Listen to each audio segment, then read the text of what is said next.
me forever on fire.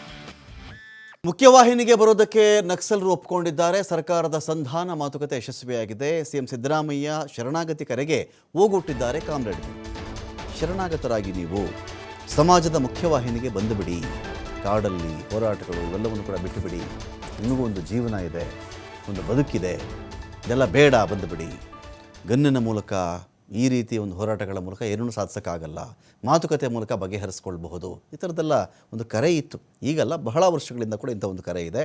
ನಾಳೆ ಮುಖ್ಯವಾಹಿನಿಗೆ ಬರ್ತೀವಿ ಅಂಥೇಳಿ ನಕ್ಸಲರು ಒಪ್ಕೊಂಡಿದ್ದಾರೆ. ಚಿಕ್ಕಮಗಳೂರಲ್ಲಿ ಮುಖ್ಯವಾಹಿನಿಗೆ ಬರ್ತೀವಿ ಅಂಥೇಳಿ ಒಪ್ಪಿಗೆ ಸಿಕ್ಕಿದೆ ಇವರ ಕಡೆಯಿಂದ. ಹಾಗಾಗಿ ಸಿದ್ದರಾಮಯ್ಯ ಅವರ ಒಂದು ಕರೆಗೆ ಓಗೊಟ್ಟು ಇದೀಗ ನಕ್ಸಲರು ಒಂದು ಕಡೆ ಮುಖ್ಯವಾಹಿನಿಗೆ ಬರೋದಕ್ಕೆ ಒಪ್ಕೊಂಡಿದ್ದಾರೆ. ನಕ್ಸಲರಿಗೆ ಶರಣಾಗಿ ಅಂತೇಳಿ ನಾನೇ ಕರೆ ಕೊಟ್ಟಿದ್ದೀನಿ, ಸ್ಟೇಟ್ಮೆಂಟು ಕೂಡ ಕೊಟ್ಟಿದ್ದೀನಿ. ಮೋಸ್ಟ್ಲಿ ಅವರ ಮನ ಪರಿವರ್ತನೆ ಆಗ್ತದೆ ಅಂತೇಳಿ ಅಂದ್ಕೊಂಡಿದ್ದೀನಿ. ನಾನು ನನ್ನ ಜೊತೆ ಮಾತಾಡಿಲ್ಲ, ಬಟ್ ಆಗ ಸಾಧ್ಯತೆ ಇದೆ.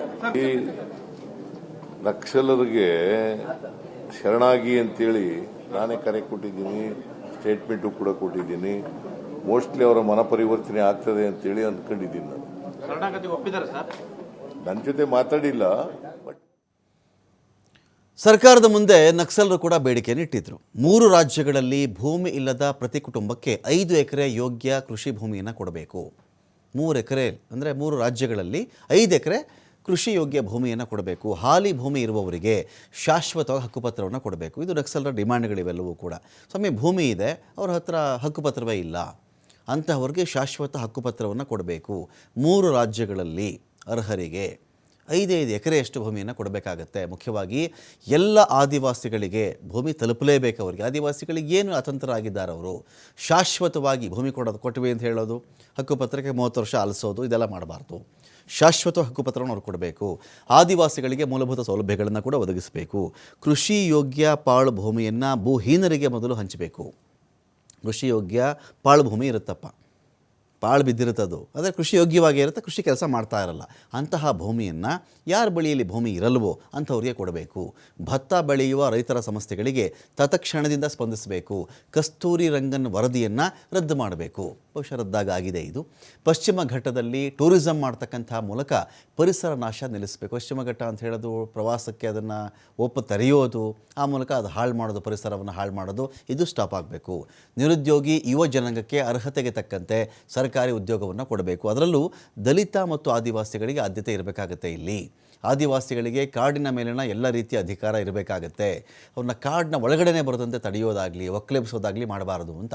ಆದಿವಾಸಿಗಳಿಗೆ ಕಾಡು ಉತ್ಪತ್ತಿ ಸಂಗ್ರಹ ಮಾಡೋಕ್ಕೆ ಅದರಲ್ಲಿ ಜೇನು ಸಿಗುತ್ತೋ, ಯಾವುದಾದ್ರೂ ಮೂಲಿಕೆ ಸಿಗುತ್ತೋ, ಗೆಡ್ಡೆಗೆಣಸು ಸಿಗುತ್ತೋ, ಈ ಥರದ್ದು ಯಾವುದಾದ್ರು ಆಯುರ್ವೇದ ಸಸ್ಯಗಳು ಸಿಗ್ತವೋ, ಇದನ್ನು ಸಂಗ್ರಹ ಮಾಡೋದಕ್ಕೆ ಅರಣ್ಯ ಇಲಾಖೆಯಿಂದ ತೊಂದರೆ ಆಗಬಾರ್ದು. ಕಿರುಕುಳ ನಿಲ್ಲಬೇಕು. ಅವರಿಗೆ ಕಾಡಲ್ಲೇ ಹುಟ್ಟಿದಂಥವ್ರು, ಅದರಲ್ಲೇ ಜೀವನ ಕಂಡುಕೊಂಡಿದ್ದಾರೆ. ಯಾವುದೋ ಜೇನು ಕೇಳ್ತಾರೆ, ಜೇನು ಕುರುಬ, ಬೇರೆ ಬೇರೆ ಬೇರೆ ಬೇರೆ ಮಲಯ, ಇಂಥವ್ರು ಬೇಕಾದಷ್ಟು ಸಮುದಾಯಗಳಿವೆ.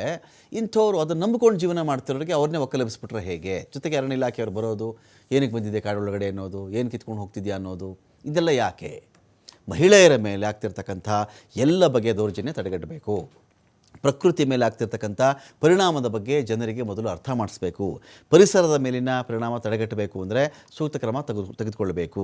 ಕುದುರೆಮುಖ ರಾಷ್ಟ್ರೀಯ ಉದ್ಯಾನವನವೇ ರದ್ದಾಗಬೇಕಿಲ್ಲಿ. ಇಲ್ಲಿ ವಾಸ ಮಾಡ್ತಿರ್ತಕ್ಕಂಥ ಜನರನ್ನು ಒಕ್ಕಲೆಬ್ಬಿಸಬಾರದು. ಎಲ್ಲ ಮೂಲಭೂತ ಸೌಕರ್ಯಗಳನ್ನು ಅಲ್ಲಿಯೇ ಕೊಡಬೇಕು ಅವರಿಗೆ. 3 ರಾಜ್ಯಗಳಲ್ಲಿಯೂ ಕೂಡ ಒಕ್ಕಲೆಬ್ಬಿಸುವ ಎಲ್ಲ ಕ್ರಮಗಳು ಸ್ಟಾಪ್ ಆಗಬೇಕು. ಬಡ ಮತ್ತು ಮಧ್ಯಮ ವರ್ಗದ ರೈತರ ಒತ್ತುವರಿ ಭೂಮಿಯನ್ನು ತೆರವು ಮಾಡಬಾರದು. ಅಡಿಕೆಗೆ ಬರ್ತಕ್ಕಂಥ ಚುಕ್ಕೆ ರೋಗ, ಇತರೆ ಬೆಳೆಗಳ ರೋಗ ತಡೆಗಟ್ಟಬೇಕು. ಬೆಳೆ ನಷ್ಟವಾದಂಥ ರೈತರಿಗೆ ಪರಿಹಾರ ಕೊಡಬೇಕು.